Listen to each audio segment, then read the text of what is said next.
Today is October 29, 2023. I'm a homeless Nigerian transsexual experiencing hate crime. In 2010, the NYPD, September 2010, the NYPD removed my mother from my home wrongfully under the racial policing that was going on then, whereby they were stopping and frisking blacks and they were using the broken windows approach under Bloomberg. So me and my mother reported the case immediately to 311 and took the case to court. And Eric Garner was trying to help me with the court papers, and the NYPD went and choked him dead. You know, by 2014 that he was trying to help me with the court papers, they choked him dead, close to my birthday on July 8th. You know, and also a year later, my mother's daughter feigned mental illness with my mother and got her killed, you know, because my mother was staying in Pennsylvania with her daughters after we were removed from our home on Staten Island. You know, and when she began having a heart attack, she decided to come to New York to seek treatment because she was afraid her daughters may try to sabotage her health. Her daughters did the same thing to me. When my mother took me to my daughters, you know, in 2001, because when I came into the country in 2000 with my mother, the immigration arrested me, saying children of permanent residents can't come into the country with their parents. You know, they said my mother got a green card under the category immediate relative of a U.S. citizen, and you know, they said they can't bring immediate relative can't bring children into the country. You know, even though they allow green card holders generally to bring children to the country with them, you know, but they said even immediate relative, people that get a green card as immediate relative of U.S. citizen can also bring children. But they said, you know, our category, you know, solely doesn't allow her to bring children. So I was just scapegoated. And even though I had a visa on my passport, they lied. The immigration lied. I didn't have a visa on my passport, and they seized my passport and put me in immigration prison. So by 2001, you know, my mother took me to Pennsylvania. She tricked me to go to Pennsylvania with her. So I was trying to come back with her to New York so I could come for my court hearing. And our daughters didn't want me to come with her. And our daughter Flora hit me with a car and drove my mother away. Then our other daughter Bolanle, you know, called the police on me. Said I was attacking them with weapons and I was mentally ill. And the police, this was, you know, close to the time Diallo was killed. And the police would kill blacks, you know, for anything like that. You know, call them as dangerous. You know, and our daughters were born in America, you know, and so they feigned mental illness on me and had me put in the Pittsburgh Mercy Providence Hospital in 2001. So when I got to the hospital, I was detained, brought to the hospital. I told the hospital that our daughters were feigning mental illness on me. I'm an immigrant from Nigeria, and yeah, I should be released, so I should go back to so I could go to my court hearing in New York. The daughters were just trying to get me to miss my court hearing. So the hospital didn't believe me. They said, you know, they don't think our daughters were lying, and especially the Bolanle. They said that you know, they think I was mentally ill, like the daughter Bolanle told the hospital. I said they were going to, you know, medicate me heavily, you know, because that's a sign of a real craziness, you know, to be thinking I had a court case, that the immigration was after me. So I called my lawyer, and my lawyer called the hospital and told them, yes, I did have an immigration case, and they should release me. So the hospital then apologized to me that they were very sorry. They couldn't think, no, a family member could lie on another family member to try to harm them. And they said, no, our daughter sounded like honest, and she looked believable, you know, and they said they couldn't really believe it, that she was lying to them all along. You know, but they didn't get arrested or nothing. You know, so I came back to New York and I broke contacts with her daughters, my mother's daughters. So this was in 2001. After the police removed me and my mother from my home here in New York, my mother ended up going to stay with her daughters, and she says they were, you know, harassing her. You know, one of them was married to a U.S. military, Flora, and he said there was an altercation where she was attacked, and the police wouldn't help her in Pittsburgh to file a police report either. You know, and then my mother began having a heart attack in 2015, so she decided to get on the bus to come to New York for treatment, because she was afraid if she tried to get treatment in Pennsylvania, her daughters would try to feign mental illness on her, because her daughter wanted to control over her. You know, so they would try to sabotage her treatment. So she got on the Greyhound bus, but before they could get to New York, she began having a heart attack on the bus. So the bus stopped in Jersey, the Greyhound bus. I was calling 911, but my mother told them to keep driving to New York, that she doesn't, you know, she'd rather go to New York to go to the hospital.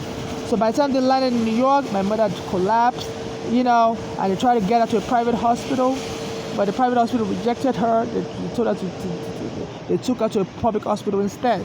So she experienced so much discrimination also. And while in the public hospital, our daughters, got in contact with her and was like, they were wondering why she hasn't returned back to Pennsylvania with them. And she told them she was sick in the hospital. And she didn't tell them the name of the hospital. She was really shocked that our daughters were able to find out what hospital she was in and came and meet her. Because one of our daughters was married to a U.S. military and she doesn't know how they were able to get that kind of information. Because under, there's privacy laws and the hospital is not supposed to tell other strangers or anybody about somebody's whereabouts when in the hospital. It could be fleeing an abuser. So they came into the hospital and they began feigning mental illness on my mother. Like my mother suspected that they would try to take advantage of her being sick to try to, feign mental illness on her so they can get power of attorney over her. So they told the hospital to move my mother from the ICU to the psych ward in Bellevue. And the hospital obliged, and as we were trying to move my mother into the psych ward, my mother didn't want to go to the psych ward. And the pressure got too much on my mother and she died. And our daughters then, went and stole our property that my mother kept in her storage. At the keeper self-storage on Staten Island, I had my property there too. They stole everything and went and dumped my mother's body in Jersey for burial because they didn't want me to be able to make it to the burial. Because my mother told them I was homeless and I was carrying a lot of stuff and it was very hard for me to get on the bus.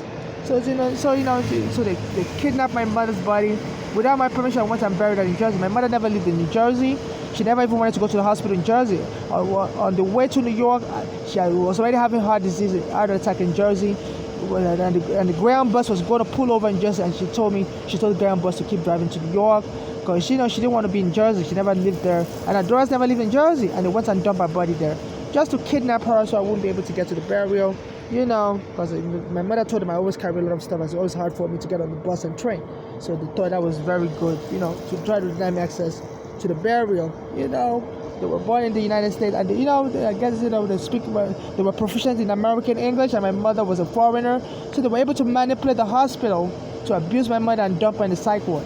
And my mother didn't want to go to the psych ward, so they got my mother killed. And I contacted the Department of Investigation.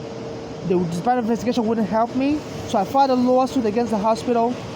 Because my mother was killed in the hospital in 2015, Bellevue Hospital. So while the case was going on, I was being harassed by the NYPD like crazy, and they were sending people to harass me and attack me. They used to bring a particular guy, he would be touching me unwantedly, sexually touching me, and I would complain. Unbeknownst to me, was setting me up. And in July 23rd, 2019, after an African was throwing water at the NYPD in Harlem, they had the guy accost me and was touching me unwantedly sexually on Bay Ridge and having the police camera was recording.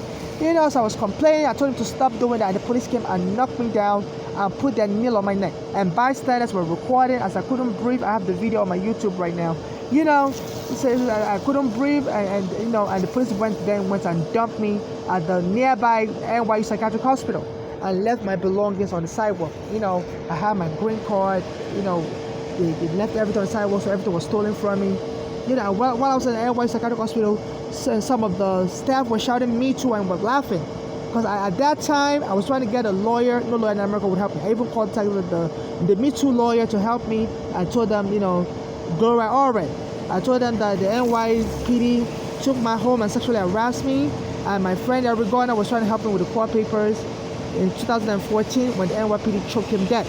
And already told me that she can't help me. She doesn't go after the NYPD. So I was trying to sue her for legal malpractice when the NYPD set me up. I had me accosted. After an African was throwing water at the NYPD, around that July 20, 2019, Trump was doing an immigration raid also. I said the NYPD normally does that. Allegedly, that they would retaliate on the black person if another black person does anything to them. So an African Senegalese guy was throwing water at the NYPD in Harlem around July 20, 2019, when they retaliated against me and went and had a guy accost me, touching me sexually unwantedly, and they went and dumped me in the psych ward at the NYU Psychiatric Hospital in Brooklyn. And around that time also, they were trying to fire the Arizona killer. Around that July 20, there was a hearing going on. 2019, they were trying to find the Arizona killer. You know, so I was made a scapegoat. You know, and then there was all indication I was going to get fired. So the NYPD came and put their nail on my neck in retaliation. You know, in July 23, 2019, there was a police camera recording. People recorded it, sent it to me by email, and it's on YouTube right now. And the police I called 911 after I got released from the psych ward, but they never arrested these police officers, let them go scot-free. Some weeks later, you know, George Floyd in Minnesota was also choked to death by that same kneeling method. You know, so right now they're having me harassed everywhere. You know. And on that particular day, July 20, 2019, I was using the bathroom because I have diarrhea, and I was using the bathroom in Brooklyn at the Prospect Park train station on the Q line, and they brought a Caribbean woman, you know, and she came into the bathroom. She always menaced me. You know, she doesn't like me using the women's bathroom because I'm a transsexual, and she left the hot water on for over an hour and the hand dryer on for over an hour, and it was so hot in the bathroom and it was so steamy. I was recording. I told her to stop doing that. And she wouldn't stop. She said she was washing her underwear. You know, she was just trying to get me angry, and it was steam all over the bathroom. And I feel like she was trying to get me angry so I could call 911. Because every time I called 911 back then, the police were acting provocative towards me and trying to harm me. And trying, you know, so I didn't call 911. I thought they were trying to set me up. Because an African had already thrown water at the NYPD around that time period. You know, so I told her, and I was going to report her to civil rights activists. So I left the station. And the Q train station, Prospect Park. I left the bathroom, I left the station, and took the Q train to DeKalb Avenue, then took the R train from there to J Street. Then as soon as I got to J Street, an MTA worker came towards me and said, "You're done today." So I recorded him. I said, you know, I was being abused in the bathroom in Prospect Park, and now in J Street, an MTA worker, it was a Spanish guy, he was wearing an orange uniform, apron of the MTA uniform. And I told him, and the Spanish guy that just walked past me, I was recording him, just told me, "I'm done today." I said, "This looks like a threat on my life." And you know, by nighttime, 8 p.m., I went to Bay Ridge and 4th Avenue on the R train, and I was outside. And the male that normally come to touch me sexually unwantedly came by and was touching me unwantedly, you know, rubbing his hand all over my body and my head especially, you know, and unbeknownst to me was trying to set me up. So I was complaining to him that he needs to stop doing that. And the police came by and knocked me to the ground, put their nail on my neck and began choking me. And the bystanders were telling them to stop. I was screaming, I couldn't breathe. You know, and they went and took me and put me in the psych ward, NY Psychiatric Hospital, and abandoned my belongings on the street, and my green card and everything, all my ID, left everything to be stolen for me to be burglarized. So while I was in the hospital, some of the hospital staff were laughing and saying me too, because at that time I was trying to sue Gloria Oren, you know, because I was trying to get her to help me with my case against the NYPD, because my mother had been killed. My friend Arizona had been killed while I was trying to help him with court papers, and also I was sexually harassed when the NYPD, you know, evicted me and my mother from my home on Staten Island in 2010, and she told me she doesn't go after the NYPD for sexual harassment. So I was going to sue her for aiding and abetting NYPD in sexually harassing me. I know, trying to hold them accountable. This when the NYPD came and arrested me in 2009, July 23rd, and days earlier, an African was throwing water on them. You know, so they dumped me in the NY Psychiatric Hospital, and they held me there for days. I was being menaced, you know, while in the hospital. The hospital also didn't want me released. Even their lawyer, the patient advocate lawyer, wouldn't help me to take the matter to court. So they held me there against my will for 7 days. I called the Nigerian embassy. The Nigerian embassy promised to help me, and they told me they were going to contact the government in Abuja, the capital of Nigeria, and they told me to keep calling back. And when I called them, the Nigerian embassy wouldn't help me no more. You know, and even though the Nigerian government has a bilateral agreement with the U.S. government to prosecute crime that involves Nigerians here in America, a lot of the time they would ship Nigerians here if they commit internet fraud against Americans, white Americans. But I was shocked that when me and my mother are the victim of crime, the Nigerian government wasn't interested in holding the criminals accountable. But if it's a Nigerian that commits crimes against the white Americans, the Nigerian government would be interested in holding Nigerians accountable. So it was supposed to be a bilateral agreement, and also the Nigerian government wouldn't help me because Eric Garner also was choked to death, while he was trying to help me with court papers in 2014. They killed him close to my birthday on July 8th. So now they're having me accosted anytime I try to use the bathroom, and since Eric Garner became mayor, since last year he became mayor, he's been saying he's expecting the NYPD to kill a black person wrongfully soon. And so that's why he hired Sewell. He said when Sewell watched a simulated video of the NYPD killing a black person, she was crying, and she said her tears will be good PR for the NYPD when they kill a black person. So as soon as Eric Garner became mayor and he hired Sewell, an attempt was made on my life. Last year I was trying to use the bathroom at Pier 25, and the Spanish female, was waiting for me outside the bathroom. They always mention me in that bathroom, and she told me the park worker told her I stole her cell phone. So I showed her my cell phone. I said, is this your cell phone? She said no. So I told her I was going to call 911 on her because I don't appreciate her threatening me and falsely accusing me. And she didn't want me to call 911. So she was trying to, she brought a black American guy who was he was muscular built, and they were both attacking me, trying to grab my phone from my hand from calling 911. And they attacked me and almost had me hit by by vehicles on the West Side Highway. As I was trying to free myself from them attacking me, I was calling 911. They were trying to prevent me from calling 911. They were trying to silence me, and I was able to call 911. And the police came, and they joined in with them to menace me some more. And they told me they wanted to put me in the psych ward. And my mother was killed by daughters who feigned mental illness on her.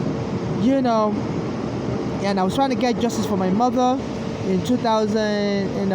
And I filed a lawsuit against the against the Bellevue Hospital as soon as my mother was killed there. I filed a complaint against notice of claim, and I filed a lawsuit. And while the case was going on, the NYPD choked me and put me in the psych ward also. And I called the Department of Investigation after my mother was killed. That she was killed at Bellevue. The Department of Investigation wouldn't help me for my mother. I wrote them an email, and when the NYPD put me in the psych ward, I contacted the Department of Investigation again. That I explained everything to them. That my mother was put in the psych ward, and the NYPD put me in the psych ward also in 2019. The Department of Investigation wouldn't help me second time around. So the Department of Investigation has aided and abetted, abuses 2 times already. So now the last thing that happens is, since Eric Adam became mayor, he said he's expecting the police to kill a black person wrongfully soon. And Eric Adam is friends with Bloomberg. Bloomberg was mayor when the NYPD threw the racial policing, which the court declared illegal. They took my home on Staten Island. I rendered my mother homeless, killed my friend Eric Garner through the racial profiling, racial policing. And my mother contacted Bloomberg. He said the police had removed us from our home wrongfully, and they promised to help us. My mother said they promised to help us. Wrote her back, sent them a letter, and they wrote us back. My mother said he wrote her back that he was going to help us. And never helped us until my mother's daughters were able to kill my mother. And also LELITA James, I contacted her. She was the public advocate. And back then she was helping mainly black Americans sue their private landlords, and the court told her she wasn't supposed to be suing private landlords. She was only supposed to be going against public agencies. So I called our office that my case involves a public agency. It's not a private landlord case. And the person that answered the phone told me that they don't want to talk about it over the phone. I should come in person. And I thought that was weird. And when I got there, they told me they don't want to help me. But LELITA James continued helping black Americans against the court order. I believe she was helping them still suing private landlords in contempt of court. But someone like me and my mother, that we were Nigerians, she wouldn't help us. And historically, there's been hostility between black Americans and Africans since the sense of black Americans want to avenge that the Africans sold their forefathers into slavery, and they would try to use their power to retaliate. So now LELITA just wouldn't help me. And also Eric Adams, they said he's friends with Bloomberg. And I was trying to hold Bloomberg and his NYPD accountable for the racial policing. So while Eric Adam was still the borough president of Brooklyn, sometimes I go use the bathroom near the Brooklyn Federal Court on the 2-line Cross Street. And anytime I try to use the bathroom, the police will come and eject me. The NYPD will try to get me to defecate on myself. I have diarrhea, so this is my diarrhea pills. So, they were trying to, they will menace me and try to get me to defecate on myself. So I'll be appealing to people to help me call 311 and 511 because lawyers wouldn't help me. So I was standing in front of Eric Adams' office. He was borough president then in Brooklyn. I'll say that, and I'll be telling people in Iowa they allow immigrants to get driver's license, undocumented immigrants. And I said in Ohio, when Nigeria became the mayor, I said New York also needs to stop xenophobia. I was hoping this Eric Adams would hear my voice and try to help me because I heard it was influential, but I didn't really know who he was. And all of a sudden he started telling the media that people need to go back to Ohio, people need to go back to Ohio. New York is for real New Yorkers.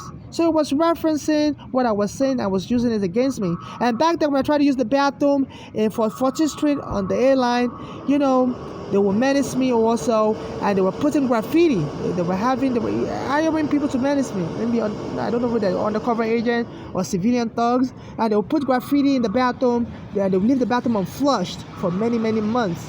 And there'll be maggots and flies, and I'll be using the bathroom under those unsanitary conditions, and I'll call 511 to report the MTA workers for menacing me. And then they'll leave graffiti there, say, die soon, poser. So I get made fun of also that I speak with a fake U.S. accent. I'm an immigrant, I speak with a mixed accent. So and this Eric Adams, I believe he was alluding to that when he said people need to go back to where they came from, go back to Ohio, go back to Iowa. New York is for real New Yorkers.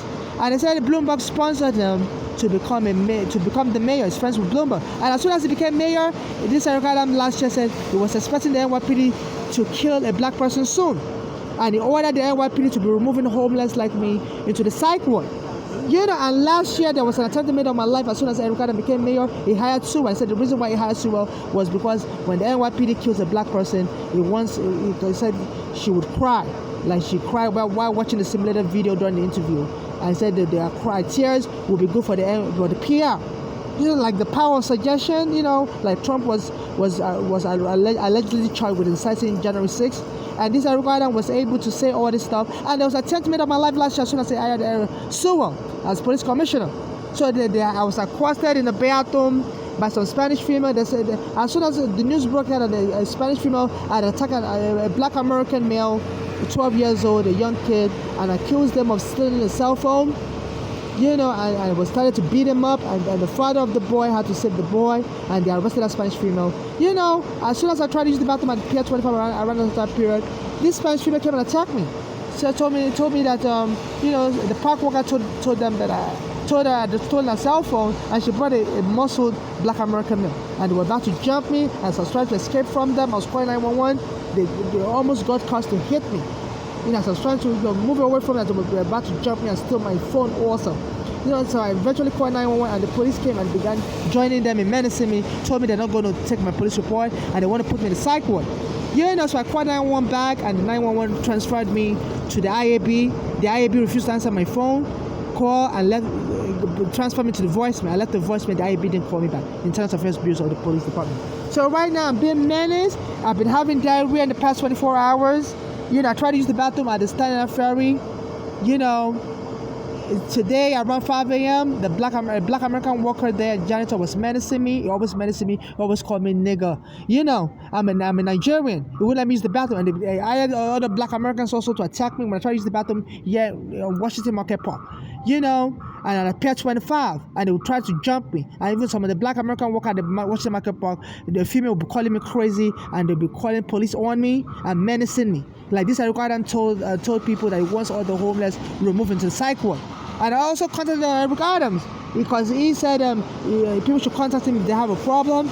And I've been contacting him over 3 times now. He would give people social media. And there was a black American lady that called him on the phone, and he was helping out. He does a radio show on WBLS once a month, around 10:30 a.m. on Sunday morning once a month in the middle of the month. I was helping a black American woman, and when I contacted him, he wouldn't help me. I told him, I was vacated by the city of New York. I'm a Nigerian transsexual, and I would appreciate if you can help me with a hotel room. I give you my name and everything, date of birth. And there was black Americans that were vacated like me in the Bronx this year. He got them hotel room, raised money for them. So he's being biased, and he said he expects the police to kill a black person soon, and it's leaving me vulnerable and to police getting me killed. And they've had a bunch of black Americans that will attack me, and other people, also Spanish, white Americans, that will menace me and try to make me look crazy.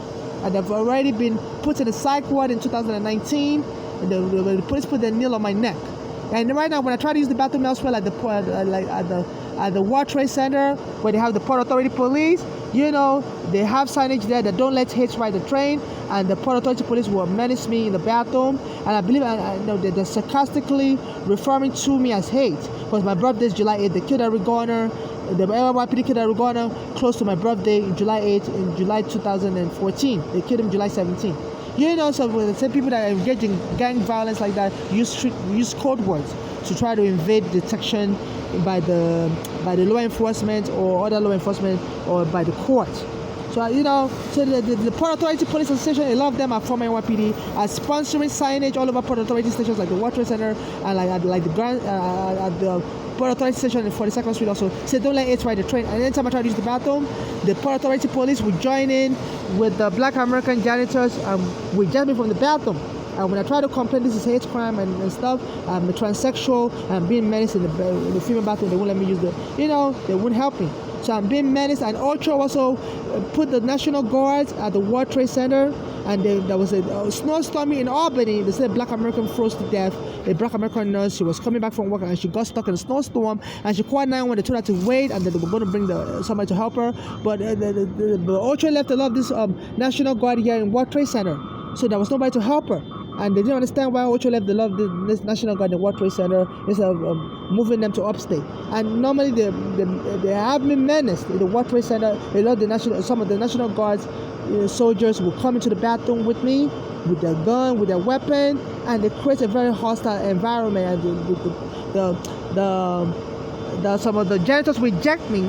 So so this HOCHUL should be under investigation also. And also, she also needs to have Eric Adams fired, because he is misusing his authority, saying he expects a black person to be killed soon. And when I try to contact him to help me, like he helped the black Americans that were vacated like me, put them in a hotel room, it wouldn't help me. It won't, and it would be giving a social media account out and be helping black Americans, but it wouldn't help me. Because the city of New York signed a settlement agreement with the Legal Aid Society that if anybody's vacated since as from 1990 up till now, they have to provide such people with a private hotel room.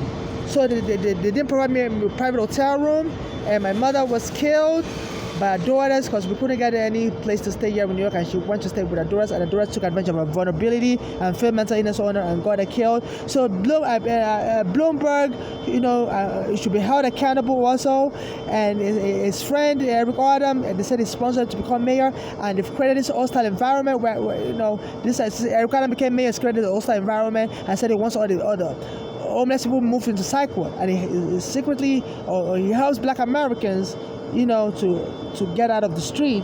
He put them in a hotel room, but it wouldn't help me. And I get accosted in the bathroom when I try to use the bathroom. Yesterday I was trying to use the bathroom at the Pier 25, and some white Americans were accosting me there, like they were about to jump me, so I could get harmed. They're trying to create a ruse. They start violence with me, whereby they could possibly kill me or put me in the psych ward. So please, I want the whole world, Amnesty International and International Human Rights Organization, to keep watching my YouTube videos. And if I don't update the video in any 24-hour period, I'll try to keep updating my situation every 24 hours. If I don't update it in any 24-hour period, they should go to the courts, Brooklyn Federal Courts or any federal courts, get an abuse corpses petition to find out where I am, if I'm kidnapped somewhere in some psych ward, or if I'm killed already, and get justice for me. If I'm killed, I want justice for me and my late mother. I don't have any children. I don't want anybody to be able to to use my body part to create any child. And also, if I'm alive, I don't want. I'm not saving any other country.